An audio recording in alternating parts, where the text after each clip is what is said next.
बिस्मिल्लाहिर्रहमानिर्रहीम। मैं हूँ राहिद दवड़, वज़ीरिस्तान एकेडमी की तरफ से एक बार फिर आपकी खिदमत में हाज़िर हूँ। तो जी व्यूअर्स, आज हम पढ़ेंगे कि हम कैसे चेक करेंगे कि ये लैपटॉप की जनरेशन क्या है, प्रोसेसर क्या है, मेमोरी कितनी है और रैम कितना है। आज हम इस टॉपिक पर बात करेंगे, एक लैपटॉप को कैसे चेक करना है। तो बगैर टाइम वेस्ट करते हुए चलते हैं अपनी टॉपिक की तरफ।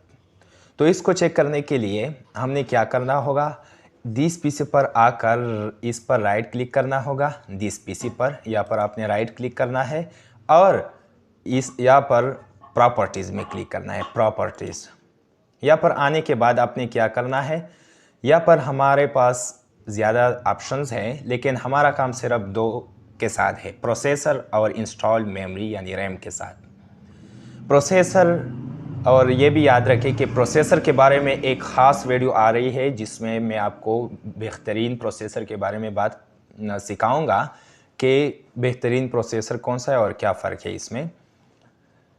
अब इसमें है इंटेल प्रोसेसर है, इस लैपटॉप में कोर i3 लैपटॉप है। इसमें कोर आते हैं core i3, core i5, core i7 वगैरह वगैरह। जितना ज़्यादा ऊपर हो इतना ही बेहतरीन होता है।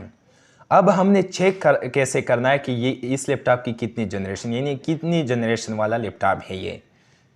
तो इसको चेक करने के लिए सबसे पहले तो आप ये नोट करें कि अगर कोर टू डू लिखा हो यहाँ पर कोर टू डू, तो फिर वो लैपटॉप किसी जनरेशन में भी नहीं आता है। वो सिंपल बस जनरल कोर टू डू होता है, उसका कोई जनरेशन नहीं होता, उसका सिर्फ मॉडल होता है। 5600, 6400 इस तरह मॉडल होता है।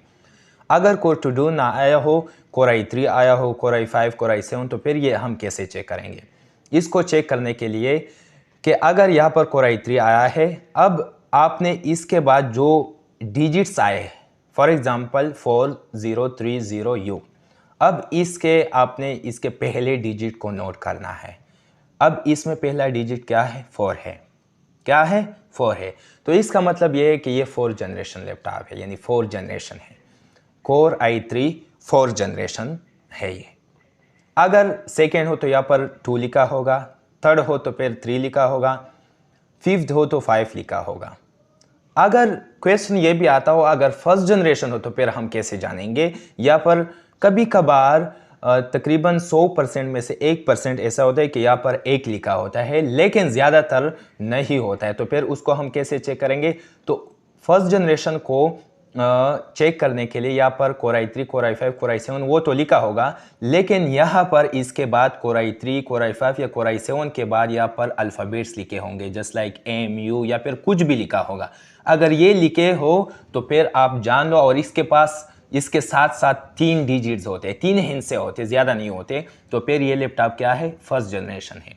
यहाँ पर 1 नहीं लिखा होता, आप ये जान ले। फर्स्ट जनरेशन में यहाँ पर कोर i3, 4 या 5 के बाद क्या लिखा होता है, अल्फ़ाबेट्स होते हैं, M होता है, U होता है, कुछ भी होता है, ठीक है। और डिजिट्स कितने होते हैं, 3 होते हैं, तो फिर वो फर्स्ट जनरेशन लैपटॉप होता है। उम्मीद करता हूँ कि आप ये जान चुके होंगे। अब आते हैं मेमोरी की तरफ यानी रैम की तरफ कि इसका रैम कितना है। ये तो सिंपल है, इंस्टॉल्ड रैम जो है इसमें 4 GB है। बेहतरीन है, 4 GB से ज़्यादा भी हो तो फिर ज़्यादा अच्छा रहेगा, लेकिन 4 GB अच्छा है। अब हम कैसे जानेंगे कि इस लैपटॉप की मेमोरी कितनी है, अब हम ये जानेंगे। तो इसको जानने के लिए आपने क्या करना है, या भी आ सकते हो आप दिस पीसी में। इसको ओपन करने के बाद आप इस डिस्क की जो स्पेस है उसको भी आप जमा कर सकते हो, लेकिन हम सिंपल एक ही क्लिक से जानेंगे। तो यहाँ पर हमने क्या करना है, दिस पीसी पर राइट क्लिक करके हमने यहाँ पर मैनेज में आना है, मैनेज पर क्लिक करना है। यहाँ पर आने के बाद आप कुछ इस तरह का इंटरफेस देखने को मिलेगा।